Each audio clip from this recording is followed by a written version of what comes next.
Teman-teman di Provinsi Nusa Tenggara Timur, konstelasi politik pemilihan Gubernur dan Wakil Gubernur Nusa Tenggara Timur periode 2024-2029 menarik untuk kita simak. Sejumlah figur yang merupakan putra dan putri terbaik Provinsi Nusa Tenggara Timur mendeklarasikan diri akan maju dalam gelanggang politik pemilihan gubernur tahun 2024 November mendatang. Tentu figur-figur yang menjadi buah bibir masyarakat akan maju sebagai kontestan dalam konstelasi politik tersebut menuai banyak pertanyaan.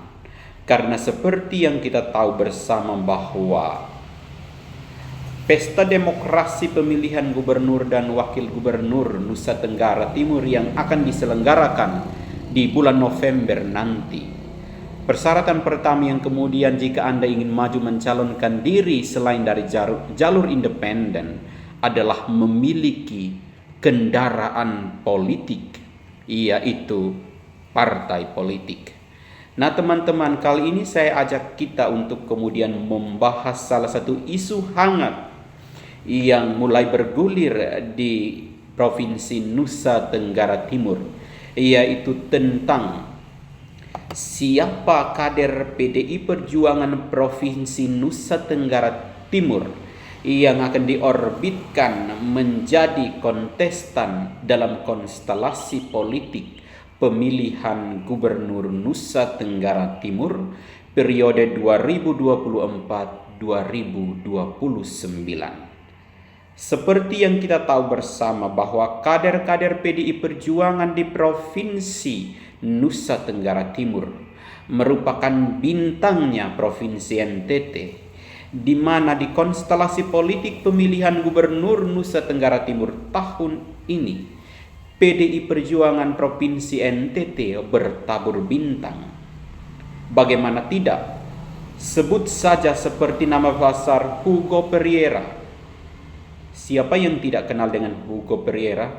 Beliau merupakan anggota DPR RI dari Partai PDI Perjuangan Dapil NTT 1 dan anggota DPR RI terpilih di tahun 2024 dari Dapil NTT 1 dan merupakan anggota DPR RI dari Provinsi NTT peraih suara terbanyak. Artinya apa? Bahwa Hugo Pereira itu sangat familiar dan memiliki basis massa konstituen yang ada di Provinsi NTT, sehingga beliau pun merupakan salah satu kader PDI Perjuangan Provinsi NTT yang memiliki peluang untuk mendapatkan tiket PDI Perjuangan untuk maju sebagai calon gubernur NTT. Selain itu, ada nama besar seperti Herman Heri, anggota DPR RI dari Partai PDI Perjuangan Dapil NTT 2. Di tahun 2019 di Dapil NTT 2 beliau meraih lebih dari 90.000 suara. Artinya Herman Heri pun merupakan salah satu kader PDI Perjuangan yang memiliki potensi besar untuk mendapatkan tiket sebagai kendaraan politik dari PDI Perjuangan untuk maju sebagai calon gubernur NTT. Selain nama besar dua orang tadi, ada juga sebut saja seperti Ansi Lema. Siapa yang tidak kenal dengan Ansi Lema? Anggota DPR RI yang duduk di Komisi 4 Partai PDI Perjuangan ini dikenal sangat mengedepankan terhadap isu ekologi atau lingkungan hidup. Menurutnya, kejahatan lingkungan hidup termasuk ke dalam terorisme di bidang lingkungan hidup atau ekoterorisme. Pria yang akrab disapa Ansi Lema ini disebut sebagai salah satu kandidat terkuat di bursa calon pemilihan gubernur NTT tahun 2024. Ansi Lema bahkan telah mendapatkan dukungan dari kaum milenial.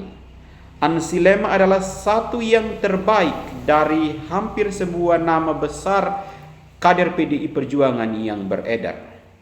Dukungan terhadap Ansi Lema dari akar rumput terus menguat seiring krisis kepemimpinan di Provinsi Nusa Tenggara Timur dalam 5 tahun terakhir. Banyak jaringan milenial yang sudah mendeklarasikan diri sebagai bentuk dukungan kepada Ansi Lema untuk maju sebagai calon gubernur NTT tahun 2024. Karena menurut mereka Ansi Lema adalah sosok yang tepat untuk melakukan transformasi pembangunan pasca kepemimpinan gubernur terdahulu.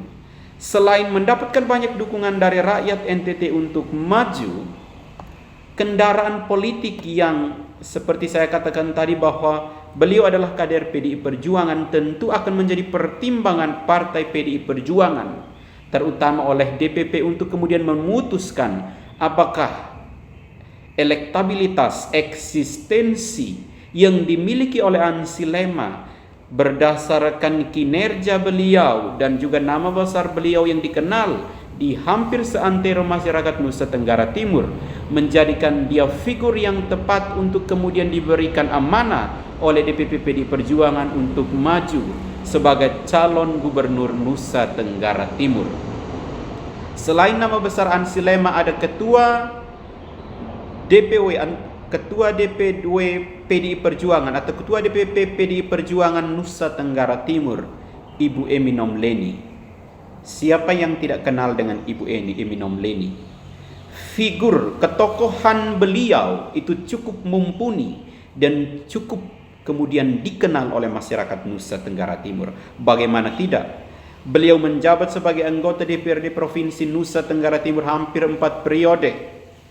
Merupakan ketua DPRD Provinsi Nusa Tenggara Timur perempuan pertama yang memimpin anggota DPRD Provinsi Nusa Tenggara Timur. Selain itu, di tahun 2018 beliau pun maju sebagai sebagai calon wakil gubernur NTT mendampingi Marianus Said. Sehingga meskipun waktu itu Marianus Said terkena kasus, namun Emi Nomleni tetap berjuang sampai titik akhir pemungutan suara dan berada di urutan kedua dengan suara terbanyak setelah Victor dan Yosef Naisoi.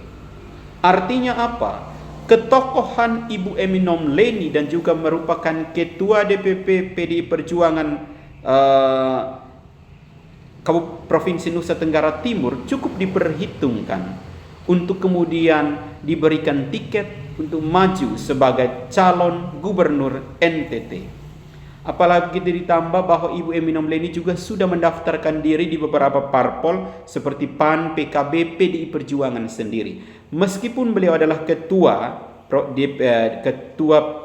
DPP PDI Perjuangan di NTT, tapi beliau juga sudah mendaftarkan diri di partainya sendiri di PDIP NTT dan menegaskan bahwa beliau mendaftarkan diri sebagai calon gubernur, bukan calon wakil gubernur NTT. Dan juga selain Ibu Emi Nomleni, yang sudah mendaftarkan diri adalah Ansi Lema. Ansi Lema sudah mendaftarkan diri di PDI Perjuangan NTT, di PAN dan PKB seperti Ibu Emi Nomleni. Maka ini akan menarik untuk kemudian kita simak bersama teman-teman. Antara Ibu Emi Nomleni dan Ansi Lema, dua-duanya merupakan kader terbaik PDI Perjuangan. Dua-duanya memiliki kontribusi besar terhadap pembangunan sumber daya manusia di Provinsi Nusa Tenggara Timur. Pertanyaannya adalah, jika kemudian dua bintang ini ingin ikut bertarung dalam kursi perebutan gubernur dan wakil gubernur NTT, siapa gerangan yang akan diberikan tiket atau kendaraan politik dari PDI Perjuangan untuk maju? Apakah Ansi Lema?